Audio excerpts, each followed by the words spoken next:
Do you know what's common between IAS Swati Sharma and IAS Arnav Mishra, who were preparing for the UPSC exam in 2022? They both choose the same optional subject for the UPSC exam, which is sociology. They both decided to join Vikash Ranjan Sir's sociology optional program and prepared the mains examination in sociology under his teaching and mentorship and succeeded in the UPSC civil service examination. Vikash Sir daily after class interaction with students cleared their general studies doubts as well. Just like IAS Swati Sharma and IAS Arnav Mishra, many others also followed Vikash Ranjan Sir guidance and teaching for preparation of sociology optional. And remember, success is not a matter of chance, rather right choice. Thousands of toppers made right choice by joining Vikash Ranjan Sir for sociology and essay preparation. That is a solution for 750 marks in mains. Make right choice and subscribe our courses for sociology optional, essay, ethics and CSAT. Hello viewers, नमस्कार। मेरा नाम हरे कृष्ण शर्मा है। इस वर्ष 2023 की UP PCS exam में मेरी rank 17 आई है और मुझे डिप्टी सुपरिटेंडेंट ऑफ पुलिस का पद प्राप्त हुआ है। व्यूअर्स, मेरी जर्नी जो है 9 साल 11 महीने और 1 दिन की रही है और इस दरमियान मैंने बहुत सारे लो एंड हाईज मूवमेंट्स देखे हैं।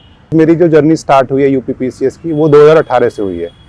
तो मैंने 2018 से लगातार अपने प्रीलिम्स क्लियर किए हुए हैं और मैंने मेंस भी दिए हुए हैं, बट मेरा जो मेंस का क्लियर स्टार्ट हुआ है वो 2022 से हुआ है। 2022 में मेरा पहला एग्जीक्यूटिव के लिए इंटरव्यू कॉल आया था और 2023 में फाइनली सेलेक्ट हो गया। उससे पहले मैंने फॉरेस्ट सर्विस के इंटरव्यू दिए थे 2018 और 2019 में। तो मैं आपको सबसे पहले प्रीलिम्स के बारे में बताऊँगा।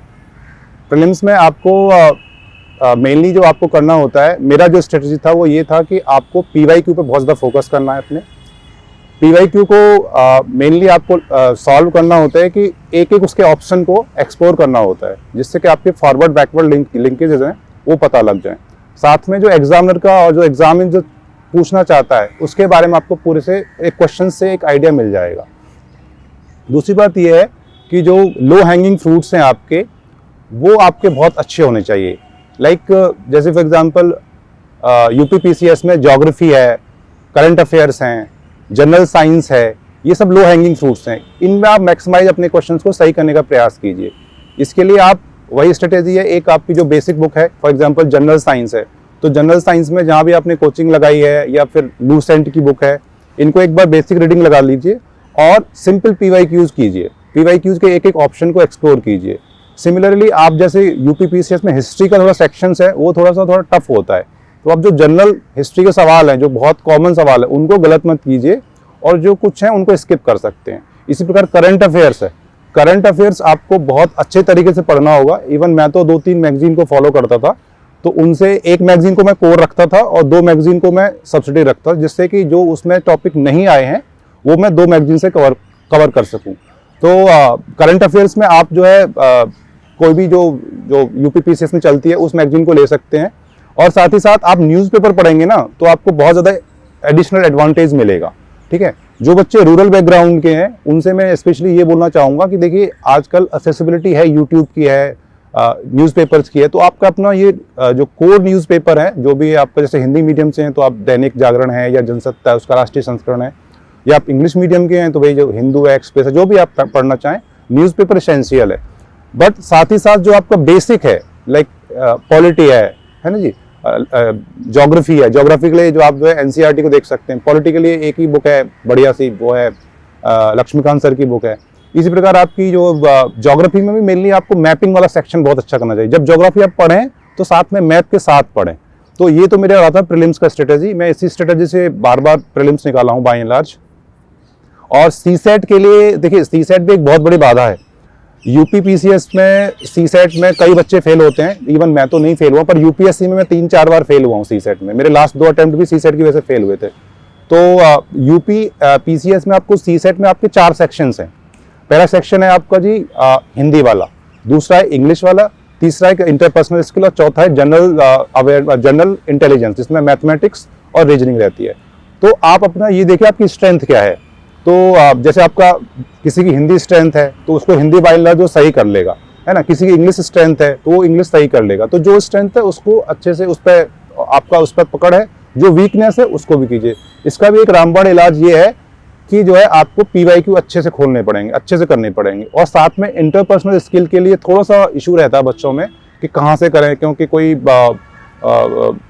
कोई स्टैंडर्ड बुक नहीं है और इंटरपर्सनल स्किल काफ़ी वाइड होता है। तो ये मेरे विचार में है कि मैं अभी फ्री हो गया हूँ तो कुछ बच्चों के लिए एक कुछ छोटा सा मटेरियल मैं भी लिखूँ इंटरपर्सनल स्किल्स के लिए, क्योंकि मैं जो मेरा जो CSET का जो इंटरपर्सनल स्किल्स है उस पर मेरे मार्क्स ठीक ठाक आ जाते हैं, मैं अच्छे से उसको करता हूँ।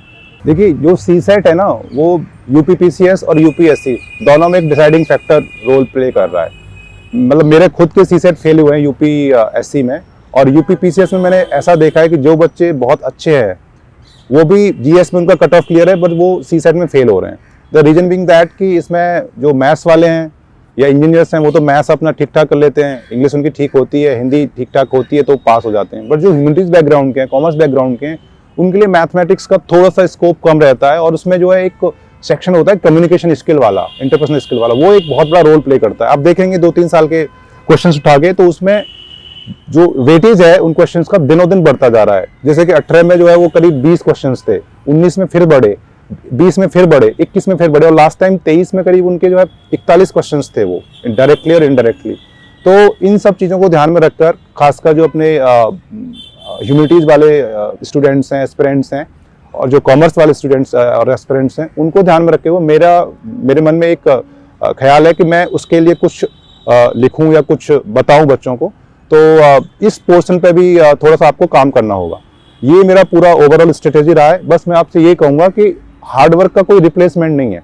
आपको क्वेश्चंस करने पड़ेंगे, आपको PYQ करने पड़ेंगे, घटना चक्र आपको खोल खोल के लगानी पड़ेगी, एक एक ऑप्शन को आपको एक्सप्लोर करना पड़ेगा। अभी इतने कम टाइम में बहुत सारे व्यूअर्स का ये होगा कि भाई इतने कम टाइम में हम इतना ज़्यादा कैसे कर सकते हैं, बट ठीक है, अभी आप कम से कम PYQs को ढंग से कीजिए और घटना चक्र को कम से कम 1-2 बार रिवाइज कीजिए। इतना आप कम से कम कीजिए, और जो करंट अफेयर्स है, लो हैंगिंग फ्रूट्स है, उनको अच्छे से कीजिए। ये मेरी आपसे हम्बल रिक्वेस्ट है, तभी आपका प्रीलिम्स क्लियर हो पाएगा, मेरा जहाँ तक ये मानना है। और दूसरा बात है, कुछ बच्चों का ये डाउट रहता है कि टेस्ट सीरीज कौन सी करें, कौन सी टेस्ट सीरीज अच्छी है, क्या है। देखिए टेस्ट सीरीज सभी अच्छी होती हैं। पहले आप जो प्रायोरिटी बनाइए, पहले आपको PYQ सॉल्व करने हैं, पहले घटना चक्र लगानी है, उसके बाद आपके पास उनका सबका रिवीजन हो गया तो एक टेस्ट सीरीज मार्केट से उठा लीजिए। अपार्ट फ्रॉम एनी कोचिंग कोई भी है वो सब अच्छी होती है, एक टेस्ट सीरीज लगाइए और उनसे आपको जो है जो इनपुट लगे, जैसे बहुत सारे क्वेश्चंस घटना चक्र और PYQ को टेस्ट सीरीज मिल जाएंगे। इसके अलावा जो नए सवाल आए उनको आप सॉर्ट आउट कर सकते हो। दूसरा ये है कि जी कितने क्वेश्चंस अटेम्प्ट करें, कि जी जैसे मेरा स्ट्रेंथ है कि जी मेरा जो एक्यूरेसी पे मैं काम करता हूँ तो मैं कम क्वेश्चंस अटेम्प्ट करता हूँ, बिकॉज मुझे पता है कि 10-20 क्वेश्चंस जो है वो आपके सर से ऊपर जाएंगे, तो मैं अपने आप को 130 में रखता हूँ कि 130 क्वेश्चन मेरे लिए है, उनमें मैक्सिमाइज मैं करूँ। तो मेरे 110-115 अटेम्प्ट होते हैं, और बाय एंड लार्ज 100, 99, 98, 102 के आसपास मेरे क्वेश्चन सही होते हैं। तो ये मेरी स्ट्रेंथ है। तो आप अपनी स्ट्रेंथ पहचानिए कि आपकी स्ट्रेंथ एक्यूरेसी है या आपकी स्ट्रेंथ जो इंटेलिजेंस गेसिंग है। तो ये हर एक पर्सन टू पर्सन वेरी करती है। इसको पहचानने का सबसे आसान तरीका है PYQ लगाना, और अपने जो स्टडी बेस है ना उसको थोड़ा वाइड करना, क्योंकि प्रीलिम्स में थोड़ा सा विड्थ चाहिए, ठीक है। और बस इस पे आप काम कीजिए। लाइक मैक्सिमम क्वेश्चंस आपको देखने हैं, उनको बढ़िया से एनालिसिस करना है और अच्छे तरीके से रिवीजन करना है, कोर चीज़ों को अच्छे से अच्छे रिवीजन करना है। क्योंकि मान लीजिए आपने, अच्छा एक और चीज़ बताना भूल गया कि जब आप पेपर सॉल्व करें ना तो एक चीज़ थोड़ा सा मेंशन करें कि लाइक जैसे पहले राउंड में जितने क्वेश्चंस आप आ रहे हैं जो बिल्कुल शॉर्ट एंड श्योर क्वेश्चन है उनको आप पहले टिक कीजिए, है ना। तो उसमें क्या है कि आपको एक कॉन्फिडेंस आएगा कि जी पहले राउंड में से 60 क्वेश्चन हो गए या 70 क्वेश्चन हो गए। तो जो क्वेश्चंस आप दूसरे राउंड के लिए सॉल्व करना चाह रहे हैं उनको आप बोला मत कीजिए। उस पर जो ऊपर जो पेपर का मार्जिन होता है ना, जैसे मान लीजिए कि पेज नंबर 14 पे आपके 3 क्वेश्चन आपने छोड़ दिए, तो ऊपर पेज जो मार्जिन है उस पर आप क्वेश्चन लिख दीजिए, क्वेश्चन नंबर 30, 58, 89 या ऐसे क्वेश्चन मैंने छोड़ दिए। तो जब आप वापस इन क्वेश्चंस को आओगे तो वो आप बस उस मार्जिन को देखिए कि ये क्वेश्चन मेरे को पढ़ने हैं, तो उससे आपका टाइम सेव होगा। तो ये पूरा गेम टाइमिंग का है। टाइमिंग का देखो, कंटेंट और पढ़ने वाले यहाँ पर बहुत अच्छे हैं, और ये बस समझिए कि हम सेलेक्ट हो गए तो हम बहुत तेज हैं, आप सेलेक्ट हुए तो आप तेज नहीं है। ये जस्ट टाइमिंग का और मैनेजमेंट का है। कंटेंट आपके पास है, बस थोड़े थोड़े इंप्रूवमेंट कीजिए, आपका डेफिनेटली आपका जो है प्रीलिम्स भी निकलेगा, मेंस भी निकलेगा, सब कुछ निकलेगा। और एक और चीज है कि भगवान का बड़ा योगदान रहता है सफलता में। हम इस तरफ आपको इंटरव्यू दे रहे हैं, इस डजंट मीन कि हम बहुत बड़े महान व्यक्ति हैं। हमने बहुत सारे लाइक आपकी तरह हमने भी बहुत सारे स्ट्रगल झेले हैं, तब यहाँ पे भगवान की अनुकंपा हुई है, तब हम यहाँ पे आए हैं। तो आप अपनी प्रोसेस में बिलीव कीजिए, प्रोडक्ट पक्का निकलेगा। प्रोसेस यही है कि उसमें ईमानदारी, ऑनेस्टी बढ़ती है आप।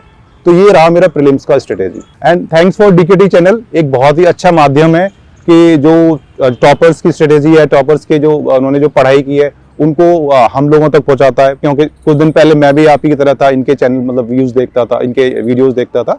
तो thanks for DKT channel and DKT परिवार, उन्होंने इतना अमूल्य समय हम जैसे एक एस्पिरेंट को दिया, उसके लिए बहुत बहुत धन्यवाद।